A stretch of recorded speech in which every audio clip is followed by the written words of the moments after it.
What's up, ghosts? This is Jake. Welcome to the Moonlit Ghost UFOs. Sweet, finally talking about aliens. No, UFOs. Or if you want to speak on these things in the official capacity, UAPs.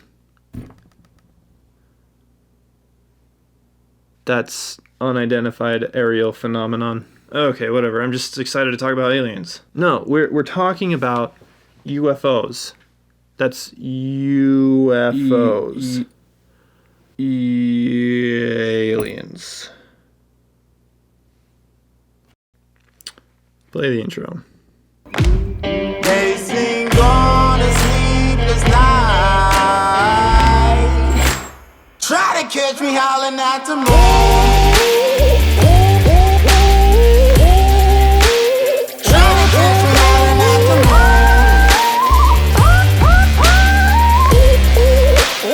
Alright, I want to get one thing straight. UFOs don't mean aliens. In fact, an untold amount of UFOs are sighted every day by people who are seeing things like weather balloons, military drones, night skydivers, ball lightning, and even things like Elon Musk. Or, his space endeavors and whatnot. Matter of fact, Commander Fravor, the Navy officer who tangled with the flying Tic Tac back in 2004, even admitted to creating UFO sightings, which I want to make explicitly clear that him doing so was in no way an admission of hoaxing the now infamous Nimitz UAP videos that were released a couple years ago. However, there is an ongoing scrutiny over the 3 official Navy-released UAPs, which, upon doing my own research for this video, I realized that there is not only a lot of information to take in from those reports, but there is an ongoing attempt to show that they could be one of the largest hoaxes in modern history. But there's a lot of UFO info to cover, so I'm saying this up front that I'm releasing this segment in 2, maybe 3 parts.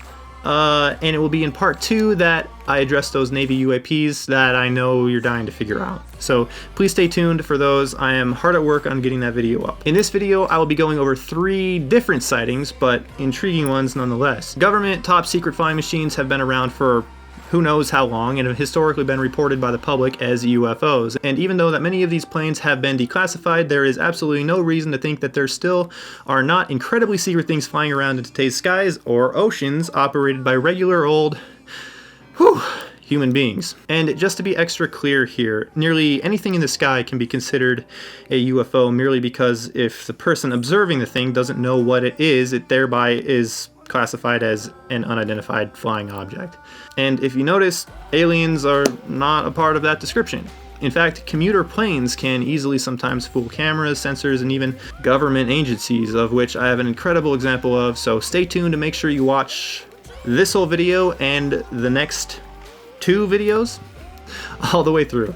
The story of aliens inexorably being associated with flying objects is a long and complicated one, and there have been many claims of crashed UFOs where aliens were reportedly observed. But there was a little ranching town in New Mexico called Roswell, you may have heard of it, where in 1947 a famous incident occurred that roused the imagination of a nation coming off the heels of World War II, and that really helped bolster the alien UFO cultural phenomenon. Roswell, by the way, is not the same thing as Area 51. Looking at you, you know who you are. Roswell is the controversial site of a supposed downed alien craft, which, despite witness testimony that bodies of aliens were actually recovered, military officials at the time stated that it was nothing more than a conventional weather balloon, and only disclosing more information in a couple of declassified documents decades later, in the 90s, stating that it was actually a nuclear test surveillance balloon from Project Mogul. Area 51, on the other hand, is a secret military base in Groom Lake, Nevada, which as recently as 2013, the US government had not officially acknowledged its existence. Being the testing facility for secret planes and technologies, including the U-2 bomber and F-117, it is understandable. And being the facility famously known as the one Bob Lazar, a man with an incredibly intriguing and convincing story, claims to have actually worked on alien spacecraft back in the 80s, claiming to have been brought in as a scientist to reverse engineer an alien craft. It is a fascinating story he maintains to this day, which obviously continues to fuel the alien and UFO conspiracies, none of which, unfortunately, were confirmed during the now infamous Naruto running raid on the facility, which took place September of 2019. Really quick before we get into these UFOs, just a friendly reminder to hit that like button, go ahead and subscribe, and make sure you hit the bell icon so you can stay informed about what I'm doing. And I love doing this, but it is a lot of work and time consuming, so please be patient with me while I take over the world, do this channel. And if you have the ability, please check me out on Patreon, where you can learn how to become an integral part of this channel. Number 1, the Aguadilla, Puerto Rico UFO. The first one on this list is pretty remarkable, as the original video is nearly 4 minutes of uncut, fairly clear UFO video of a low-flying object over Rafael Hernandez Airport and surrounding residential areas in Aguadilla, Puerto Rico. Its credibility is sustained as it is confirmed video from the US CBP, or that's Customs and Border Protection. The original incident took place April 25th, 2013, and the video was acquired by SCU, that's the Scientific Coalition of UAPs, from a source who wishes to remain anonymous for job security purposes. As you can see, the video depicts not your everyday, hard to make out UFO, but one that is clearly tracked for quite a while by official personnel in a DHC-8 turboprop aircraft using a forward-looking infrared thermal camera, or FLIR camera for short. I just want to clarify one thing. There does appear to be inaccurate information surrounding this video, as some sources say that it was taken by a helicopter, but the anonymous source, which SCU claims to have thoroughly vetted, says that that information is incorrect because he has first-hand knowledge that it was indeed a turboprop aircraft, a claim that is backed up by the information provided on the FLIR camera, specifically the coordinates of the craft and independent radar data.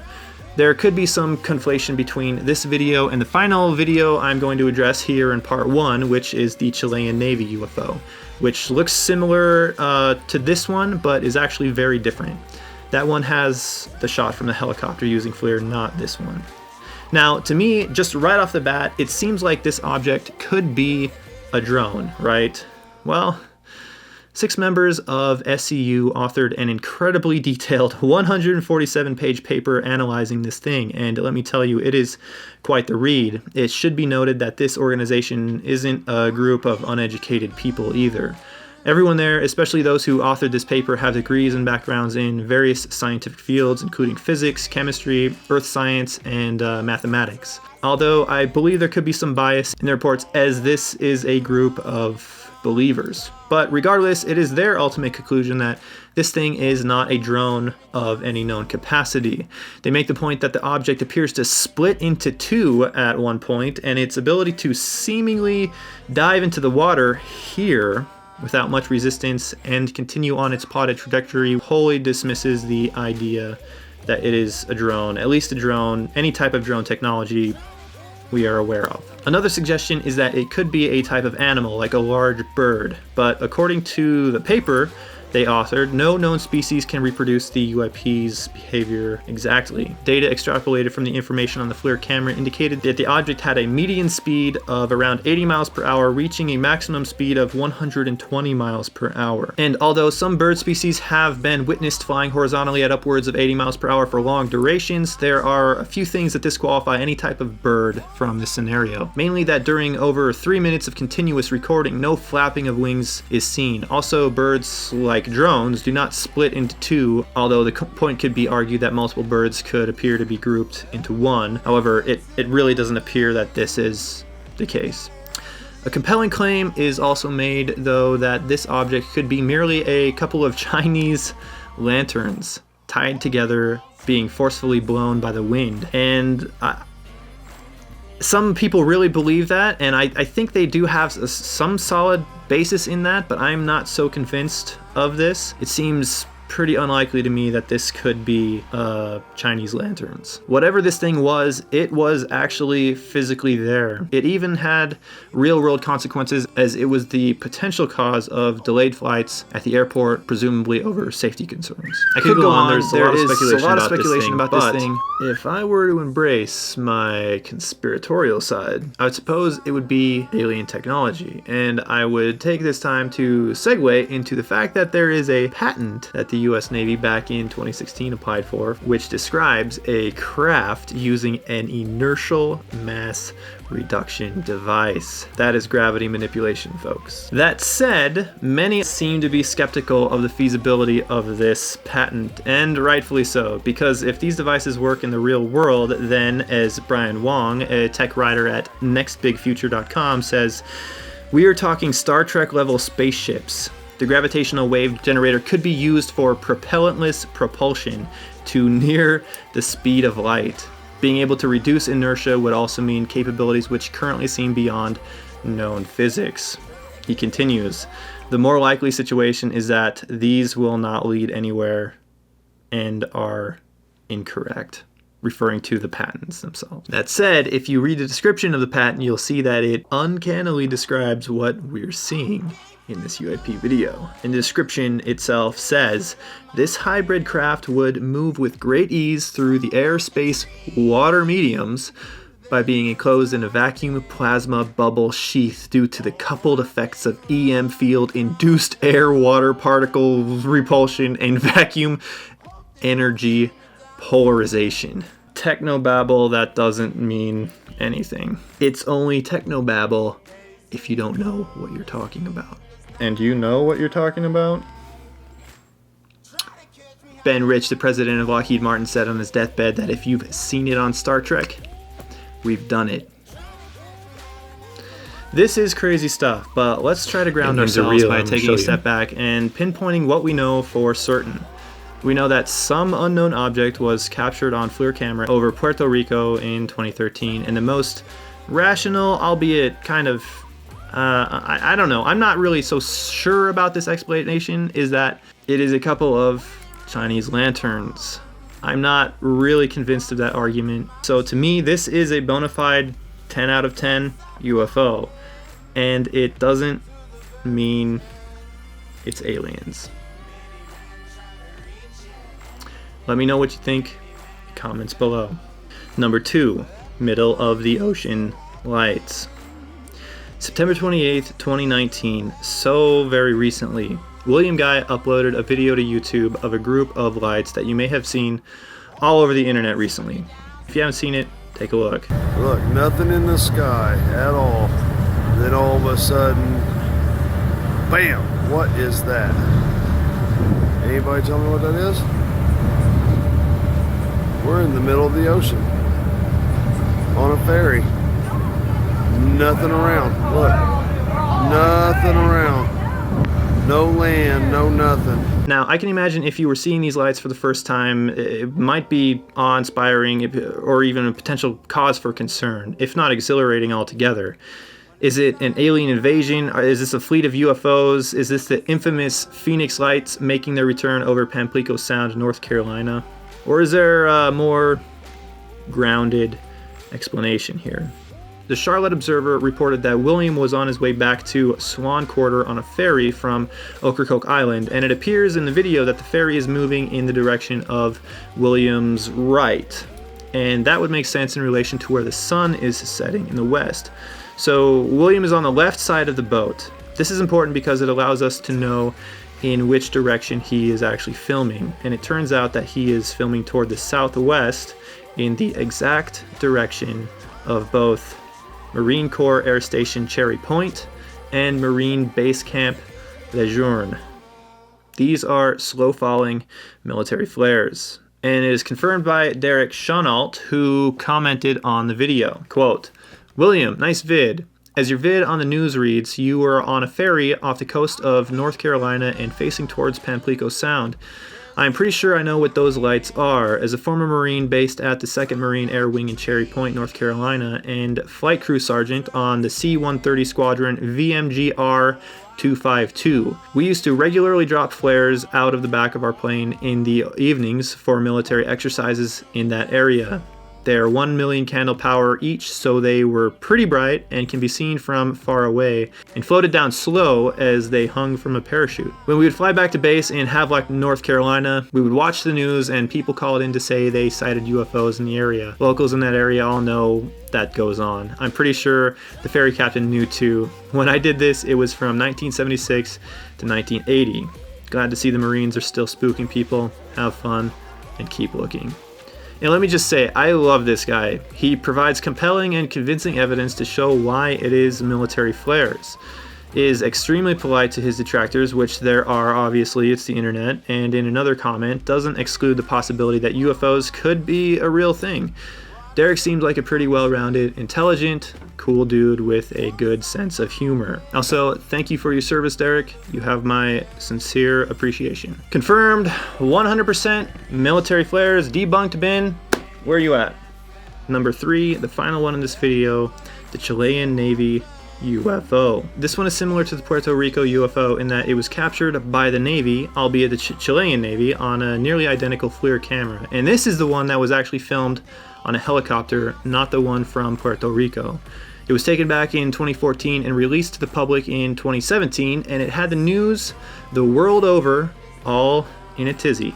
The HuffPost, along with many other news outlets, reported on this UFO upon its release. According to the HuffPost, the CEFAA, a Chilean government agency dedicated to studying UFOs or UAPs, studied this UFO footage for 2 years, holding at least 8 meetings dedicated solely to discussing what this thing was, prior to releasing the footage to the public.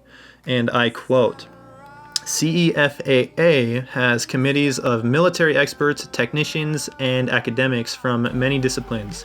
None of them have been able to explain the strange flying object captured by 2 experienced Navy officers from a helicopter. The pilot of the Airbus Cougar, the helicopter they were in, said he contacted 2 radio stations and neither could pick the object up on radar, but both picked the helicopter up just fine. The pilot also attempted to make contact with the UAP to no avail. And most interestingly, at about 8 minutes, the unknown object appears to start emitting some sort of hot exhaust, which is unprecedented in ufology. Most UFOs are reported being completely silent and without any obvious signs of propulsion. So is this evidence for the first potential UFO exhaust? Let's take a closer look at this one. So before I could really start trying to break this one down myself, I took a gander at a remarkable website called metabunk.org, and it was there that Mick West, a science writer and skeptical investigator, wait for it,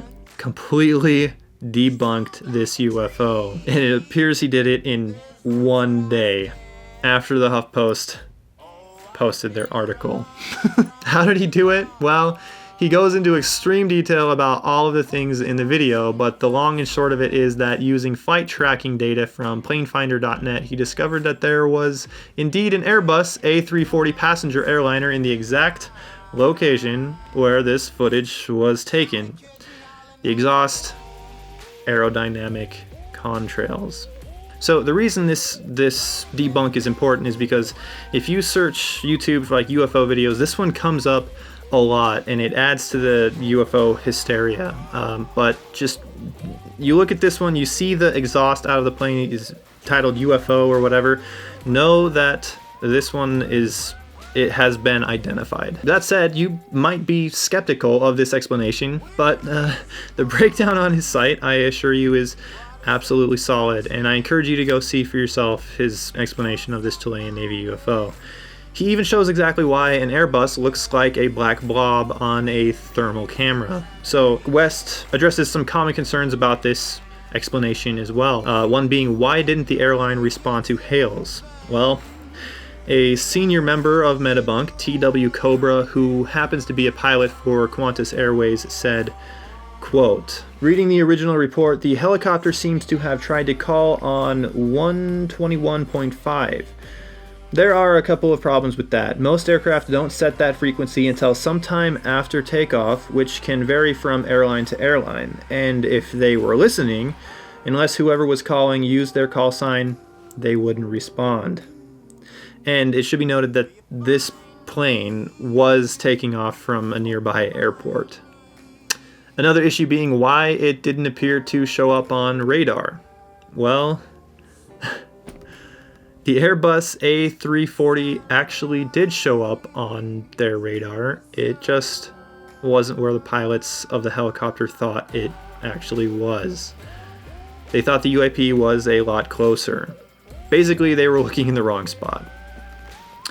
Using all of the available data that is out there that you and I can utilize, we can clearly see that there was an actual plane right where this helicopter was pointing its camera.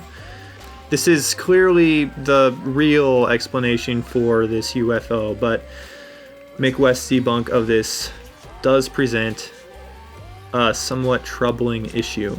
And that issue is how easily we are fooled when we see something in the sky that we're not familiar with. I mean, the Chilean government spent 2 years not being able to identify something a science writer debunked in apparently 1 day. Wow. Let this teach us to be a little more skeptical and less willing to jump to wild conclusions the next time we see something we can't explain. Wait a minute. The HuffPost also reported that the Chilean government made a point to rule out the possibility that it was a plane dumping wastewater. The fact that they brought that possibility up means that they had to have been aware that there could have been an actual plane in that direction. But they used the wastewater explanation to divert the story so no one would be looking at the real plane that was emitting contrails, but not contrails. Hold on. The Chilean government feigned ignorance and purposely suggested an easily debunkable claim about a plane dumping wastewater in order to shift the focus from the very real plane that they'd hoped that no one would spend the time to look into that was emitting contrails, because it was actually trying to hide the very real fact that chemtrails are real. And that's all we have today, folks. Stay paranormal, but also remember, keep a little skepticism in your diet. Stay tuned for part 2, where I'll be breaking down the 3 U.S. Navy UAPs that were recently released. Like, subscribe, hit me up on Patreon.